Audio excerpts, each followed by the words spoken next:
सत्संगत जी प्यार से कहना धन्यकार जी। तो ये सुकून यहाँ समर्पित होने के बाद जो मिलता है, तो कैसे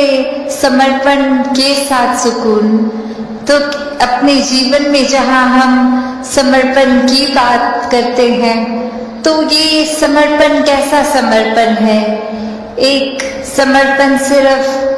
ये तो नहीं कि कभी अक्सर जीवन में हम देख लेते हैं, हम कह देते हैं कि हमसे कोई सीनियर है,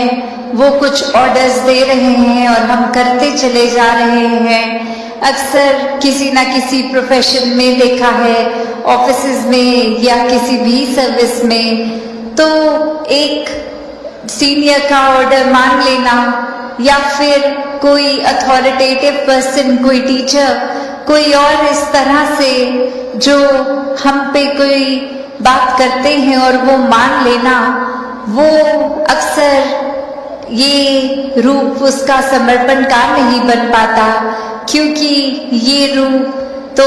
वो डर से है कि वो जो कह रहे हैं वो करना ही होगा, वरना नौकरी से निकाल दिए जाएंगे, वरना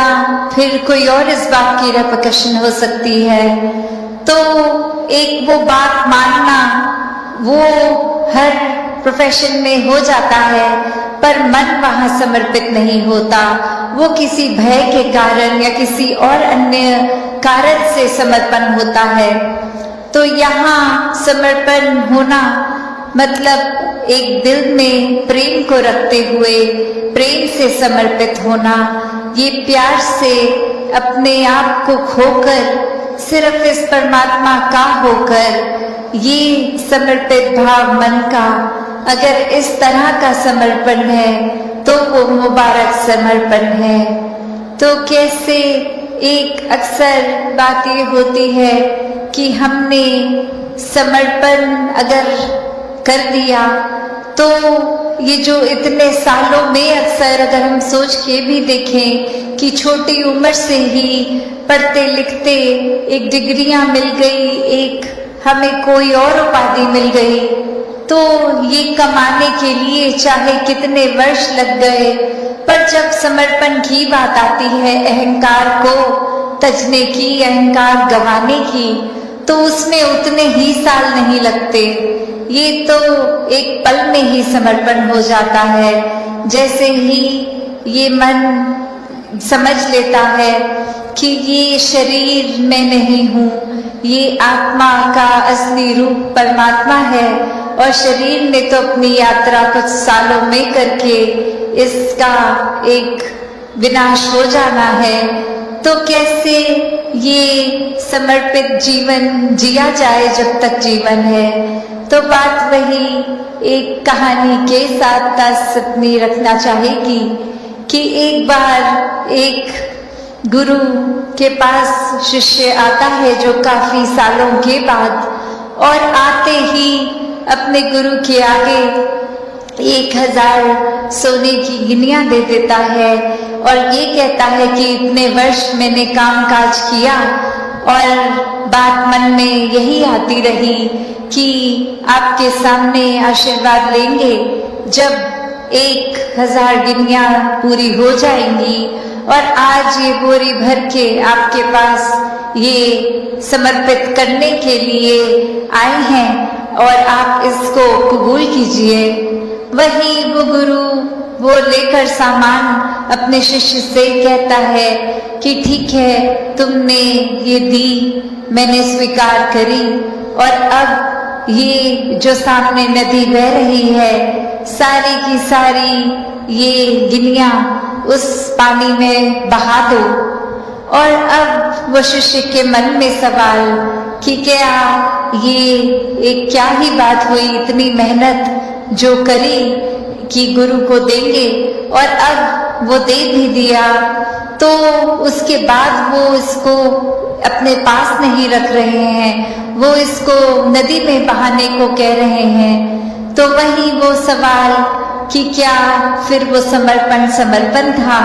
कि अगर एक क्या होगा अब उस वस्तु का? जिस तरह हम देना चाह रहे थे वो उस तरह अपनाई नहीं गई, उसको साथ तो कुछ और ही करने को कह दिया। तो वही ये ख्याल जहाँ उस शिष्य को आया और फिर वो अपने मन फिर जीवन में हर पल ज्ञान को जीना, इस निरंकार के एहसास में सेवा सुमिरन सत्संग करते हुए जीना, तो ये जीवन भी जहाँ एक धन्य रूप है कि यही अवसर है, इसको चाहे तो धन्य कर लें परमात्मा के साथ मन को जोड़ के, या चाहे तो इस मनुष्य जीवन को गवा दें, और फिर जो गवाएंगे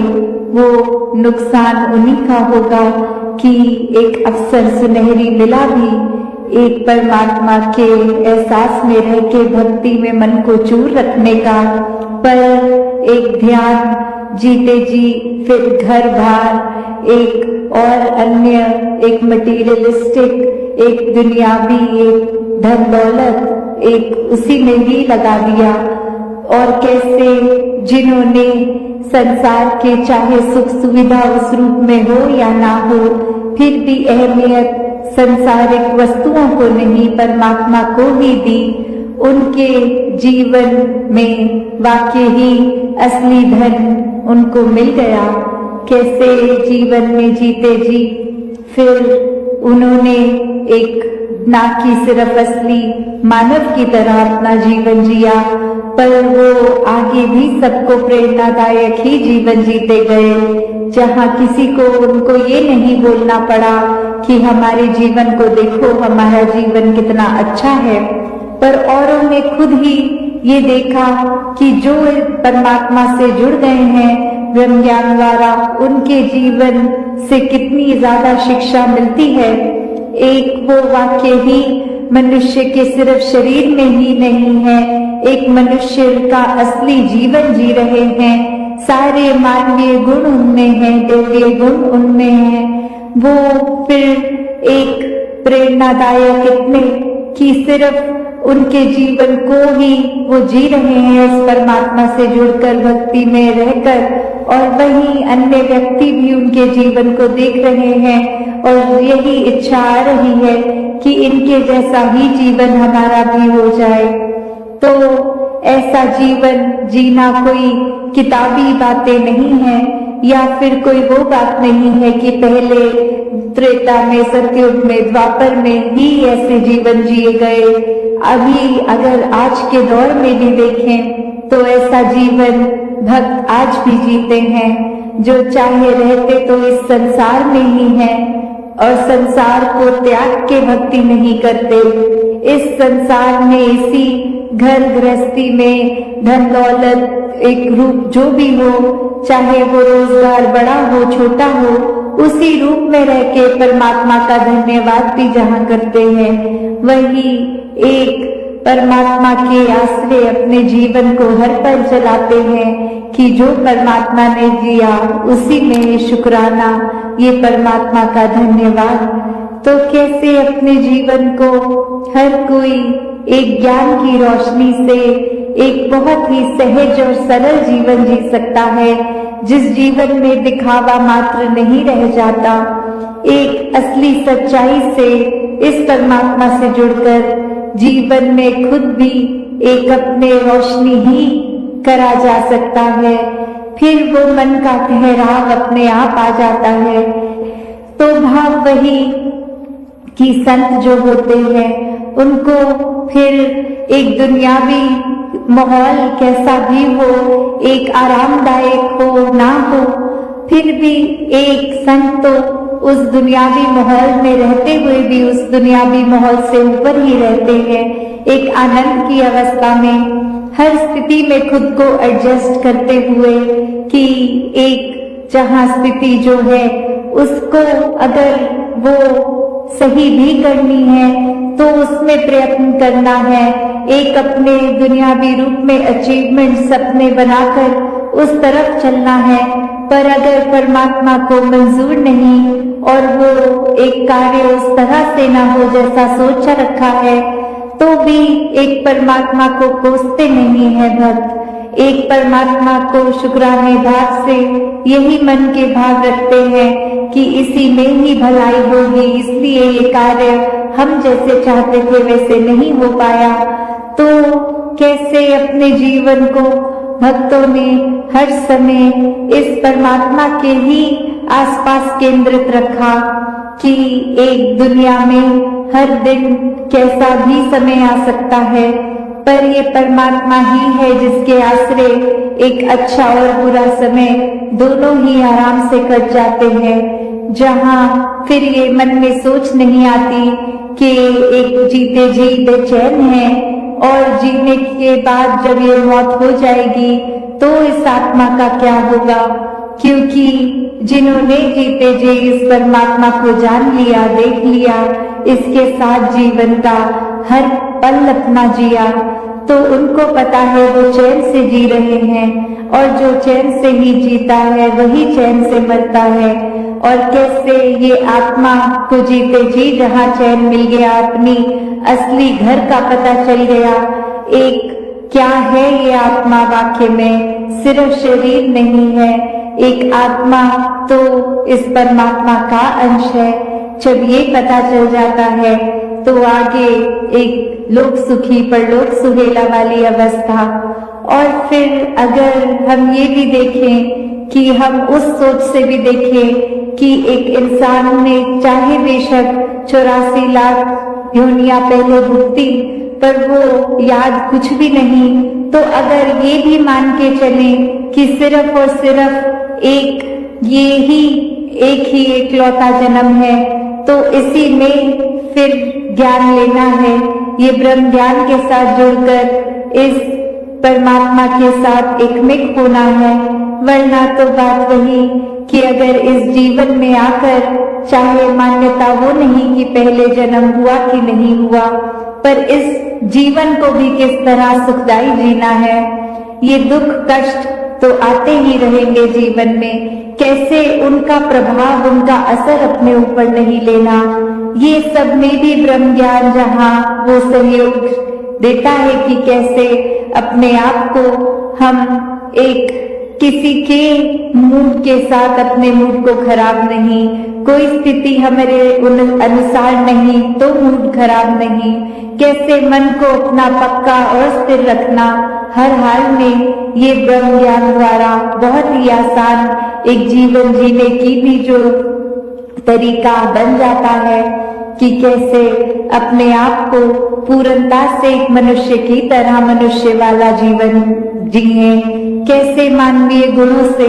फिर युक्त हो जाते हैं, क्योंकि परमात्मा अब हर समय नजर आता है और यही परमात्मा जो हर समय दिख रहा है, फिर इसके एहसास में रह के ये मन प्यार में इतना डूब जाता है कि कुछ गलत काम के ओर अपने मन को हम प्रोत्साहन नहीं दे सकते,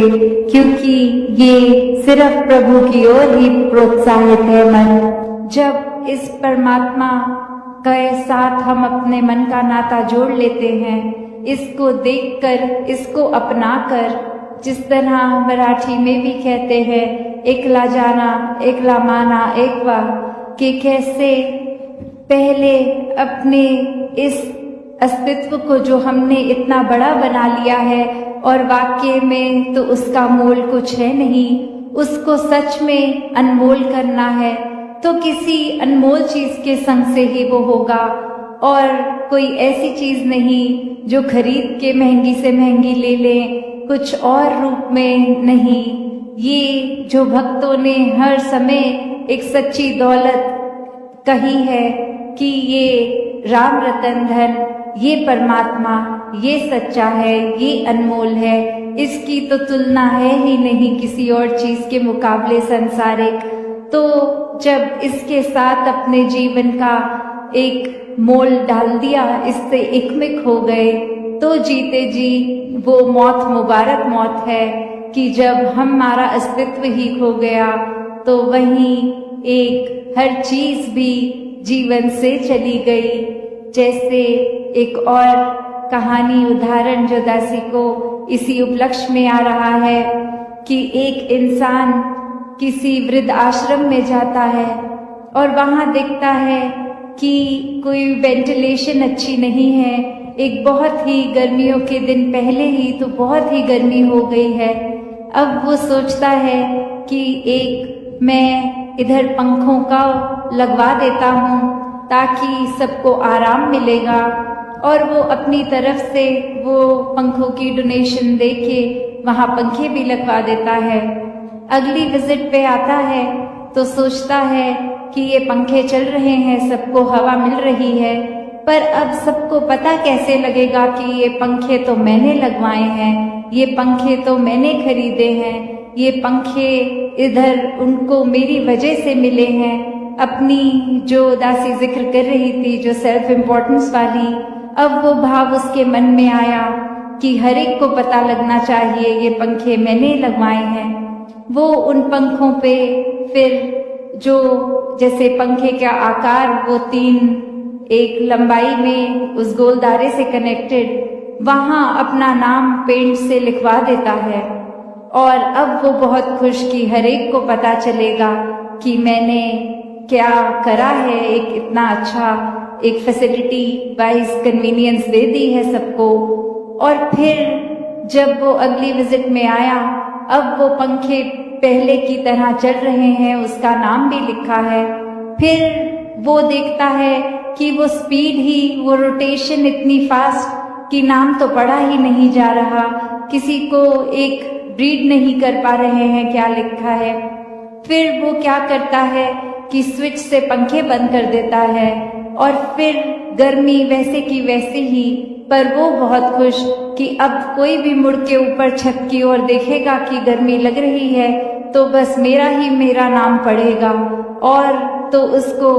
कुछ एक राहत तो नहीं मिलेगी क्योंकि पंखे बंद हैं, पर इतना तो पता चल जाएगा कि ये राहत के लिए पंखों का इंतजाम मैंने कराया। आप सब बहुत ही भक्ति भाव में ये सत्संग में जब आए हैं और बहुत ही अपनी श्रद्धा रखते हुए जो भी वक्ता आज बोले उनको श्रवण किया कि कैसे ये निरंकार प्रभु परमात्मा, ये जो कायम दायम रहने वाला सच, जो समय के साथ बदलता नहीं है, और वही बात कि हम सब जो आए हैं, उत्पन्न हुआ है हमारा, ये निरंकार ही है जो हर एक चीज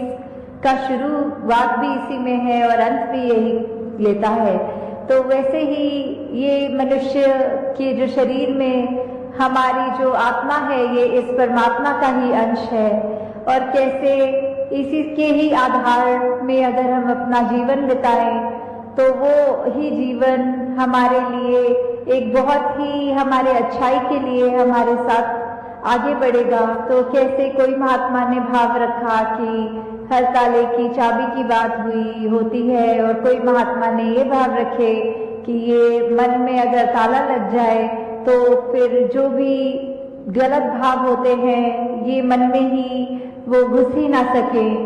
तो वैसे ही दासी के भी जहन में आया कि अगर ये निरंकार जो है वो हर ताले की चाबी है, हर समस्या का हल है, कि कैसे हम अगर किसी भी चीज में पढ़े, अगर हम ये मान के चलें कि आज के युग में अगर दुनिया में देखें तो जंजीरें बहुत हैं, और ये जंजीरों पे अपने अपने रंग के ताले लगे हैं, कहीं पे जात पात के ताले लगे हैं, कहीं पे और ऐसे जो जकड़ के एक अपने आप को हमने बांध लिया है। हम हर एक में ये परमात्मा नहीं देख पा रहे, हम हर एक को अपने आप से नीचा देख रहे हैं। तो ऐसे जो भी द्वेष भाव हमारे अंदर आ रहा है, ये जंजीरों के तालों को अगर ये ब्रह्म ज्ञान रूपी चाबी से हमने खोल दिया, अपने आप को, अपनी रूह को आजाद कर दिया, तो दातार उस तरह भी सभी पे कृपा करे जिसमें ये परम पिता परमात्मा, ये अली मौला, ये गॉड, ये इस तरह बस जाए, निरंकार पल पल हमारी जिंदगी में इस तरह शामिल हो कि फिर हम एक अपनी जीवन में ऐसी खूबसूरती ला सके अपने आप के अंदर, और जिसके भी हम संपर्क में आए उनके अंदर। पर शुरुआत हमें जो करनी है वो अपने अंदर से ही करनी है कि कैसे हम अगर प्रतिदिन ये निरंकार का एहसास करेंगे, सोचें कि हमारा मन साफ रखना है। हमने ये महान जो हमारा विश्वास को एक अटूट बनाना है, उसको करने का सिर्फ एक ही तरीका है कि हम मन से इस निरंकार के साथ जुड़े रहें। और उसको और मजबूती देने के लिए ये सत्संग का भी जो आज आयोजन है या करते हैं, उसके पीछे बात सिर्फ इतनी है कि हम ये एहसास कर पाएंगे, हम अपने लिए, अपने समाज के लिए, ये एक यूनिवर्सल ब्रदरहुड की जहाँ बात आती है, वासुदेव कुटुंबकम की बात आती है, ये उसी तरह हमने कैसे अपने आप में एक जो यूनिटी की बात आती है कि चाहे कितने भी भिन्न भिन्न दिखते हों, ये अंदर से एक होना वाली बात। सात संगत जी, धन निरंकार जी।